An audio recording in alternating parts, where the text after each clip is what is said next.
The Courting by Meinekeime. Chapter 7. Bet you didn't see that coming. Snape's point of view.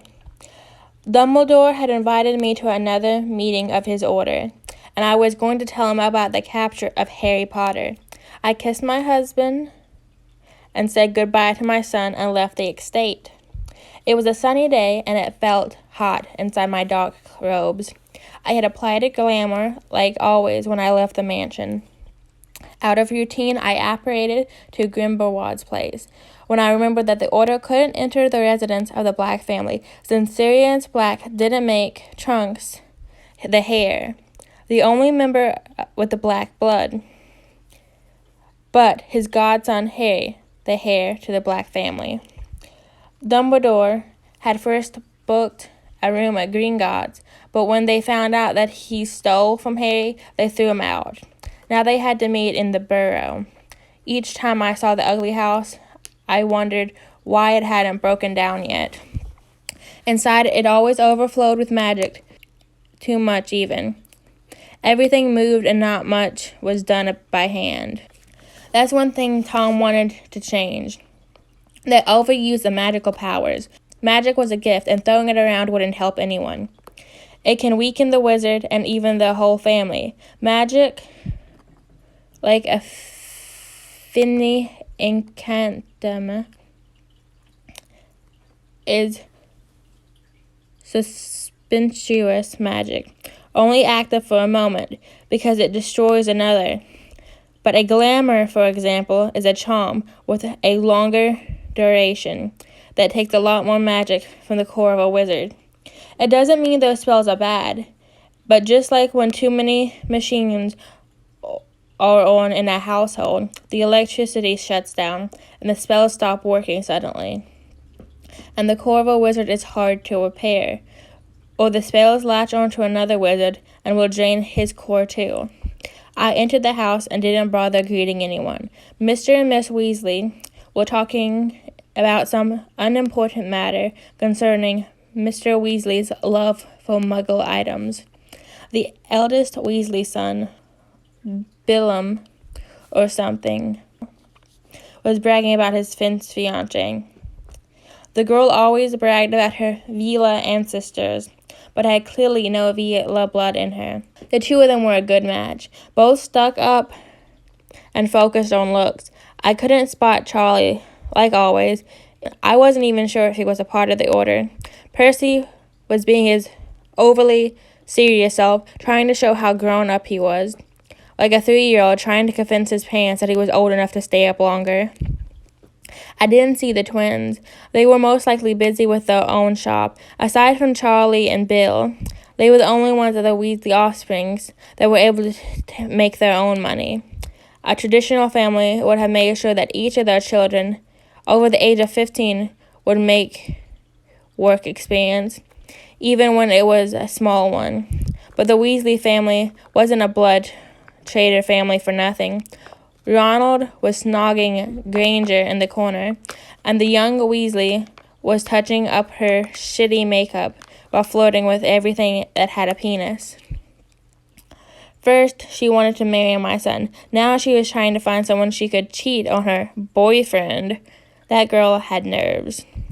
The adults were talking about trivial things, like this was some tea party. Dumbledore approached me and put a hand on my shoulder. "Hello, Severus. My boy. Please sit down. We have important matters to discuss." I sunk myself down in a chair, far away from everyone, and listened to Dumbledore talking. "The problem with werewolves is getting out of hand. I think it's best we suggest to the Ministry to sterilize them all.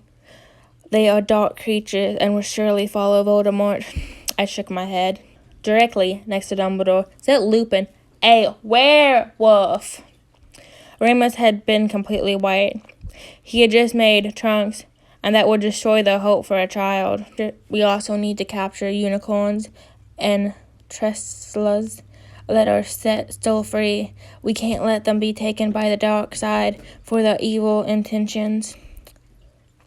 A death sentence for those magical creatures and needed freedom to survive. That is why this side is called the light side. Not because their intentions were holy and honest, but because they think only one race is the right one, and only one that should be protected. There were no mixed races, making it clean, like a clear sheet of paper. They see magical creatures like something under their intelligence level, like some animals that need to be domesticated if necessary. All creatures needed to follow the wizarding law and their own laws. It was especially hard for vampires and werewolves because the laws are as old as time and often stood in contrast to the way the wizarding laws worked. The dark side is for separation of the different creatures, at least law-wise. To each their own, the separation of magic and non-magic is seen as an important step to make sure that something like the Salem massacres don't happen again. The light side thinks that mixing blood with muggles will help to repopulate the wizarding race. Wizards aren't a race. They are a creature version of a scrib, not an own race. I hope that I could leave soon. Then it will be so. If we can't find Harry, we will need to make Neville the new savior. Finding him won't be hard. His family is a late one. I laugh in my head. You will never be able to find this boy too. You are without a savior, you old goat. Severus, my boy, do you have any news from Voldemort? When you speak of the devil, indeed I do. It seems that I know where Potter is, I said in a monotone voice. Dumbledore's eyes became wide in false interest, as if he hadn't known about the location of my son. All eyes were on me. A few weeks ago, it seems that Voldemort sent some of his Death Eaters to capture Harry. At the moment, he is heavily guarded in one of the basements of the manor. Death Eaters all meet. I can't tell you the location. I'm not the secret keeper of the Fidelius charm on the estate. Ginny screeched like a banshee, and Hermione screamed out loud. That isn't possible! Girl, your annoying voice isn't impossible. I leaned back and let my message soak in. Dumbledore seemed shocked, but seemed to have an idea to save the day. Then we have to get our hands onto it. Like I said, Neville, the boy is a hopeless case. That's why I didn't like considering him. Hermione, you're on. I put fate in your hands to save this thing. Just make it look like Neville did it. Then nothing will go wrong. I sniffed the air and acted as if my left forearm was hurting. Albus, I'm sorry. I can't stay any longer. He's calling me. Dumbledore gave me one of his godfatherly looks, and I left. Tom hadn't called in, but the smell from the kitchen, I wouldn't be able to eat. One more meals from Miss Weasley. I was sure she'd make some garden gnome into each of her dishes.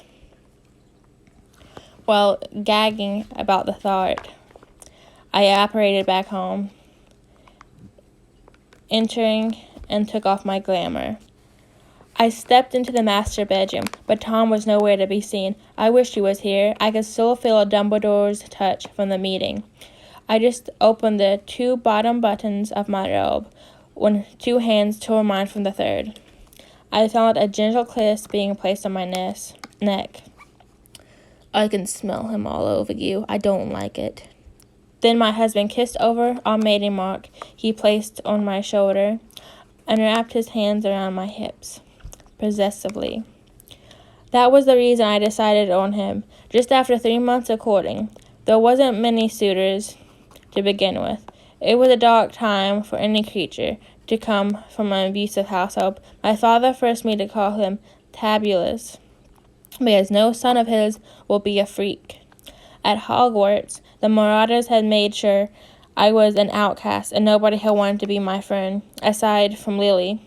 But even she had betrayed me in the end by stealing my child. when I had been punched and hexed, and the other had laughed at me, and nobody had helped me. But Tom showed me he wanted me. I would belong to him when I said yes to him.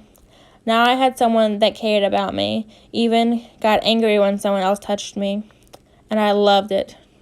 Do you want me to make you forget? My husband asked, while opening more buttons of my robe. I just nodded and let him take over. End of chapter 7.